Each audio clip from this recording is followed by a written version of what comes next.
तो दोस्तों, हमारे ग्रहों का असर हमारे ऊपर हर तरह से पड़ता है और हमारे जो रिश्तेदार हैं उनसे मिले हुए सामान से हमारे ग्रहों में आ रही खराबियां दूर हो जाती हैं। आज मैं आपको बताने वाला हूं कि ससुराल से मिले हुए पलंग यानी कि जो बेड वगैरह होता है और सोने वगैरह की या चांदी वगैरह की जो वस्तुएं होती हैं, इनसे हमारे संतान सुख या संतान में आ रही बाधाएं या संतान को मिल रही दिक्कतों से कैसे निजात मिलती है। क्योंकि आपने कई बार देखा होगा, संतान को लेकर व्यक्ति प्रयास करता रहता है, संतान डिले होती रहती है या संतान संबंधी कहीं ना कहीं कष्ट आते हैं। यही एक महत्वपूर्ण जानकारी है जो आपको पलंग यानी कि बेड और गोल्ड से संबंधित अच्छी तरह चीज़ों को जानने और समझने में मदद करेगी। तो जैसा कि हम जानते हैं, जो ससुराल है वो राहु से देखा जाता है, यानी कि राहु। अब कई बार लोगों की कुंडली में बृहस्पति राहु या फिर सर्प दोष, इस तरह की चीज़ें होती हैं जिस वजह से संतान बाधा उत्पन्न होती है। संतान का ना होना, संतान मिसकैरेजेस होना या ड्यूरिंग प्रेगनेंसी किसी तरह की कॉम्प्लिकेशंस होना, हेल्थ प्रॉब्लम्स होना, जच्चा और बच्चा दोनों को कहीं ना कहीं नुकसान होना, इस तरह की चीज़ें कहीं ना कहीं राहु से क्रिएट होती हैं। क्योंकि राहु ही कहीं ना कहीं बृहस्पति की जो संबंधित चीज़ें हैं उनको ख़राब करना शुरू कर देता है। क्योंकि बृहस्पति एक एक्सपेंशन होती है, एक्सपेंशन यानी कि विस्तार। अगर हम परिवार की बात करें तो वो भी वंश वृद्धि बृहस्पति से ही देखी जाती है। पर यहाँ पर दुश्मन ग्रह जो कि राहु आते हैं, इस वजह से वो बृहस्पति के एक्सपेंशन को कहीं ना कहीं रोकने का काम करते हैं। और ये जब चीज़ें रुकती हैं तब व्यक्ति परेशान होता है, बच्चा देरी से पैदा होता है या पैदा होने में दिक्कत होती है। कई बार तो लोग माता पिता जो होते हैं, अभिभावक, वो कहीं ना कहीं IUI, IVF इस तरह के जो ट्रीटमेंट्स हैं वो लेते रहते हैं। कहीं ना कहीं कुछ हार्मोनल प्रॉब्लम हो जाती है माता को, जिस वजह से बच्चा पैदा नहीं हो पाता। हो सकता है पुरुष में कोई ऐसी मेडिकल प्रॉब्लम्स आ जाएं जिस वजह से वो संतान पैदा करने के लायक ना रहे, या आफ्टर बर्थ मान लीजिए। देखिए, सारी चीज़ें ये बृहस्पति और केतु से संबंधित चीज़ों पर नुकसान पहुँचेगा। तो या तो बच्चा होने में दिक्कत होगी या बच्चा होने के बाद दिक्कत होगी। अब होने के बाद दिक्कत क्या होती है? हो सकता है संतान कहीं ना कहीं कष्ट में हो, उसको कोई ना कोई दिक्कत हो, कोई मेडिकल प्रॉब्लम्स हो, हेल्थ इश्यूज़ हो, या फिर वो बच्चा आपको सुख देने वाला ना हो। तब ये कंडीशंस आती हैं। तभी हम कहते हैं कि ससुराल से मिली हुई कुछ चीज़ों का हमें आदर करना चाहिए। वो आपके साथ आपके ग्रहों को सही करने की हमेशा चलने वाली चीज़ें होती हैं। पर कई लोग इसको हल्के में ले लेते हैं क्योंकि उनको उस चीज़ों की इम्पोर्टेंस का पता नहीं होता है। जब तक हम किसी चीज़ की इम्पोर्टेंस को ना समझें, यानी कि उसकी अहमियत को ना जानें, तब तक हम उसके बारे में उसकी क्या पॉजिटिव और नेगेटिव असर हो सकते हैं इसको नहीं समझ पाते हैं। ससुराल यानी कि जो राहु है, अब ससुराल से ये चीज़ें मना की जाती हैं जब किसी के भी बृहस्पति खराब हो, यानी कि बृहस्पति राहु का योग हो, या फिर राहु दूसरे भाव में है, राहु 7वें भाव में है, राहु कहीं 8वें भाव में है, राहु 10वें भाव में है या 12वें भाव में है। तब ऐसे केस में ये कहा जाता है कि ससुराल से आप इलेक्ट्रॉनिक्स आइटम्स, बिजली का सामान वगैरह ना लें। अब कई बार लोग जिद पकड़ बैठते हैं कि हमें तो फ़ोन चाहिए, एप्पल का फ़ोन चाहिए, हमें फ्रिज चाहिए, हमें गीज़र चाहिए, हमें ये चाहिए। इस तरह की चीज़ें वो घर में ले आते हैं। ये सुख सुविधाओं की चीज़ें तो आपके घर आ जाती हैं, पर कहीं ना कहीं आपके बृहस्पति के फल आपके वंश वृद्धि को रोक देती हैं। तभी कहा जाता है कि ससुराल से मिले हुई चीज़ें, यानी कि सोना या चांदी, अगर ये आपको आशीर्वाद स्वरूप मिला है तो इसको कभी ख़राब ना करें।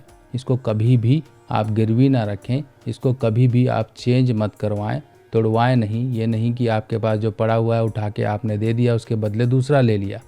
ऐसा काम भूल कर भी ना करें। और ये जो पलंग होता है, पलंग, इसे केतु कहा जाता है। और केतु, अब ये केतु पलंग जो है ससुराल की तरफ से मिलता है। ससुराल से मिला पलंग जो कि आपका केतु है, पर कई लोग इस केतु को खराब कर बैठते हैं। अगर आप अपने बेड पर या पलंग पर बैठकर खाना खाते हैं तो ये केतु को खराब करने की आपकी गलती होगी, और ऐसी गलतियों का ही हर्जाना व्यक्ति को भुगतना पड़ता है। तो आप सबसे पहला ये रूल बना लीजिए कि बेड पर बैठकर तो कतई आप खाना नहीं खाएंगे। और अगर इस तरह की परेशानियां हैं तो आपको देखिए जाहिर होंगी। केतु से संबंधित सिर्फ और सिर्फ औलाद की परेशानियां नहीं होती हैं, आपकी सभी सुख सुविधाएं केतु से देखी जाती हैं, क्योंकि केतु ही उन चीज़ों का इंजॉयमेंट कराने में हमारी मदद करता है। ये सुख सुविधा के साधन जो हैं ये शुक्र हैं, पर इनकी इंजॉयमेंट जो है वो केतु है। हर तरह की इंजॉयमेंट, चाहे रिलेशन हो, चाहे सामान हो, चाहे कुछ भी हो, जीवन में एक ऐश की ज़िंदगी हो, ये भी केतु है।